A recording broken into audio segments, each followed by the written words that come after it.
So for this video, I'd like to take some advice from a close colleague of mine, I guess, and try to say something a bit more personal, a bit more vulnerable. I want to reflect a bit on some philosophical and psychological puzzles that I've really been struggling with in my personal life over the past year or so. And they have to do with the nature of love. And in particular, for me, thinking about this in terms of more rarefied states of loving relation that come both in the context of contemplative work. So here I'm referring specifically to the practice of what the Buddhists call metta or maitri, which is normally translated as loving kindness, and how these kinds of very rarefied and intense states of love ramify in the context of romantic relationships and the end of romantic relationships. And in those contexts, I wanted to just outline two philosophical, psychological conundrums that can come up, one of which has been well worn, and the other of which I think is a bit trickier and one that I don't really feel like I have an answer to. So I offer this short video essay as a kind of attempt to ask the question, maybe. So when Buddhist philosophers encourage us to have an unbounded regard of loving kindness and compassion towards others, there are different dimensions of what it means for this sort of loving form of empathetic attention to be infinite or unconditional. So I would distinguish between love being quantitatively unconditional and qualitatively unconditional in the following. And what I mean by that is the following. So you can love in a quantitatively unconditional way when your love extends to all beings, when it doesn't have any particular being in mind, and that you do your best to love everybody, every type of being there is, every individual you encounter. Now, and then qualitatively unconditional loving would then be defined as every individual that you do love, you love them no matter what. That the quality of your love for them is to give the love to them regardless of what comes back to you. So it's sometimes, it was often described by the modern Burmese Vipassana teacher S.N. Goenka as one-way traffic without expectation of return. So regarding quantitatively unconditional love, the problems of this are fairly well known, and I think were quite nicely summarized by Sigmund Freud in the opening chapters of Civilization and Its Discontent, where he argues basically that conceptually, love is preferential by definition, that we understand love as something whereby we have a special preference for the beloved. And therefore, the idea that we could, if you love everybody, then really you love nobody.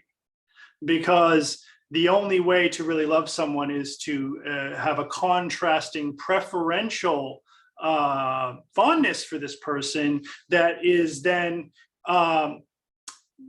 contrasted with people towards whom you either exercise indifference, less affection, or maybe even active resentment or hatred.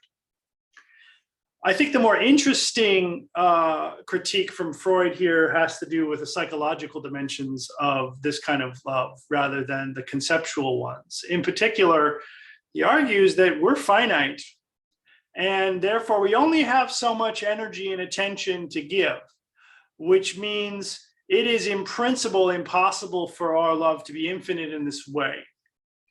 Now, I think Buddhist moral psychologists would argue that that's an empirically false claim.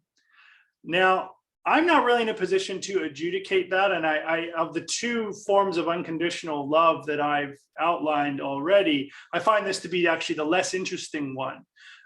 Because insofar as these limits can be overcome, that strikes me as something maybe worth pursuing, but not something that is philosophically interesting as what I've called qualitatively unconditional love. So the problem, and I'm sure there are several, but the problem that I'm interested in, because of how much of a personal toll it's taken on me in my life, of qualitative unconditional love, is that when you start to really love somebody, it can be very difficult to overcome the habits of attention that get entrained in you through the active learning of how to love that person. So here's what I mean. When you first meet a person and you fall in love with them, one of the things that happens is, at a certain point along the way, once the chase is over, once the so-called honeymoon stage, though I don't really like this term for a number of reasons, but once the initial novelty starts to wear off, if you're paying attention, you will start to realize that this individual has flaws. You will start to recognize that this person that you love has problems, has baggage, has maybe bad habits, that there are, a whole host of imperfections at work in this individual's personality. And that's true of all of us. And if you're paying attention and you're spending time with someone, these imperfections will at some point along the road become salient. And one of the most important tests for romantic relationships is whether or not the individuals in those relationships are capable of finding skillful ways to negotiate and overcome these character flaws, for lack of a better word. And one of the ways that this happens, either consciously or subconsciously, is that when these character flaws come up, the person in the relationship who's having to deal with the flaws, not the person who's embodying the flaws, has to learn how to see those flaws in a forward-looking way. And there's a number of ways that can work. Maybe the individual who has the flaws needs to do some personal work and overcome those flaws slowly. Maybe those things are just there and they're not going to change. So the individual who's having to deal with the flaws from the other has to learn how to see them as opportunities for teamwork. And if this process of naturalizing and normalizing the flaws, or learning to love the flaws, however you want to articulate that, if that process is relatively successful, then there's a real good chance of long-term success for the relationship. But, oftentimes, maybe more often than not, it doesn't work out. We all of us struggle to accept everyone else for who they are, and the flaws that we see in other people start to grind on us to the point that we choose to leave. And one of the really hard things, one of the really heartbreaking things that happens when these kinds of relationships end, is that if the reasons for the relationship ending are asymmetrical, that is, one person decides to end the relationship and the other person didn't want it to end, it can be very difficult to escape from this habit of attention.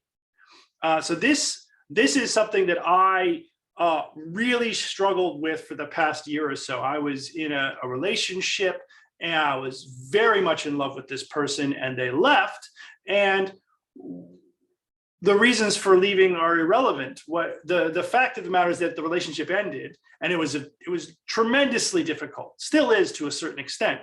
But one of the attentional exercises that I was trying to do in order to give myself some space to grieve and move on was that I would start to pay attention actively in my mind to the things about the relationship that were problematic.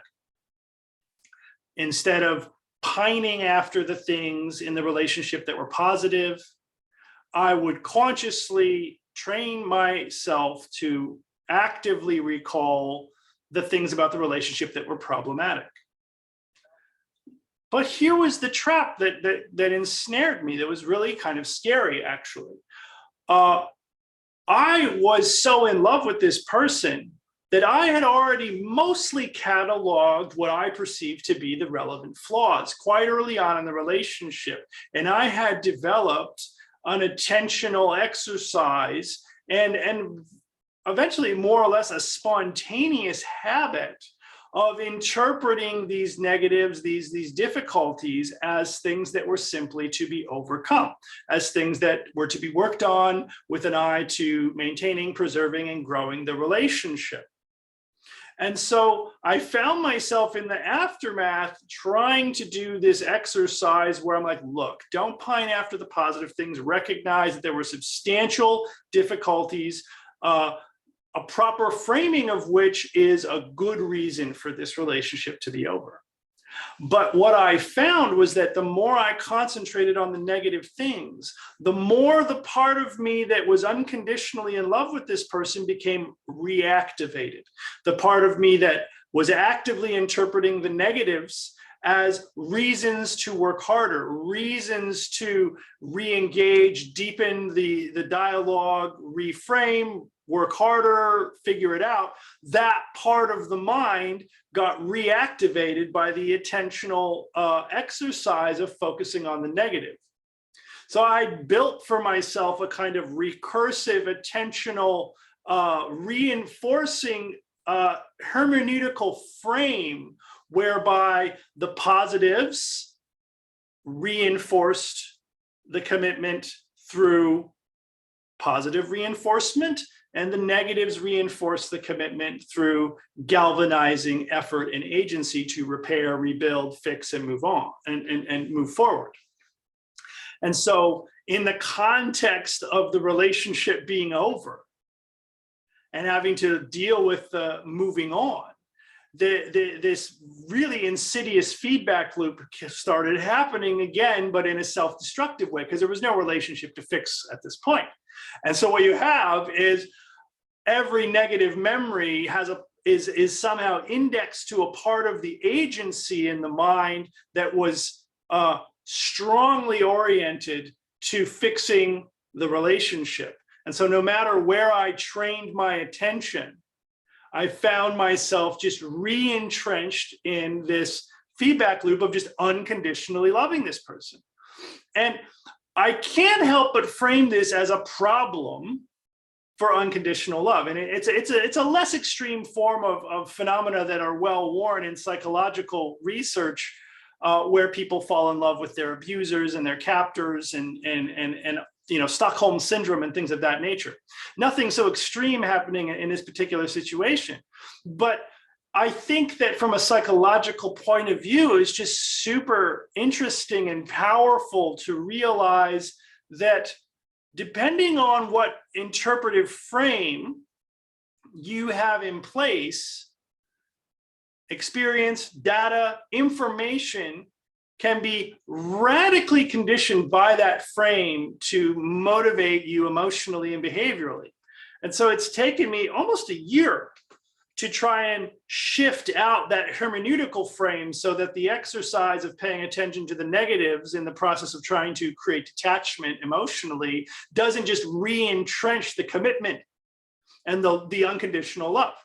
And so one of the real risks or potential pitfalls of unconditional love is that if it isn't reciprocated and there isn't a strong commitment to a mutual hermeneutic frame whereby difficulties and challenges are negotiated, you can find yourself really quite ensnared in an emotional attachment, even when that person is no longer around, that is very hard to escape from, because of course the positive things make you pine after the positive things that are no longer there when you remember them.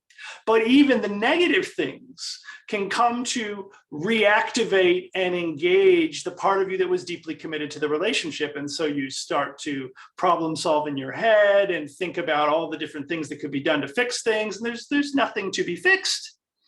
So this was a very challenging feedback loop that I've yet to, I think, fully extricate myself from. But philosophically and psychologically speaking, it really started making me think about self-knowledge and growth in a different way, because part of what was happening is I was being trapped by my own knowledge and being trapped by my own agency. And I realized that the only way I was going to find my way out of this particular feedback loop was if I was open to what I didn't know.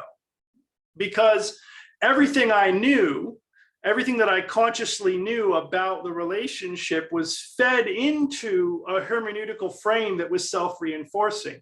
So no matter where I moved in the belief map and in the memory map to try and find a way out, I was simply reinforcing a structure whereby all of that content was being interpreted in a forward-looking, positive, reconciliatory way. But you can't reconcile something with someone who isn't talking to you, right?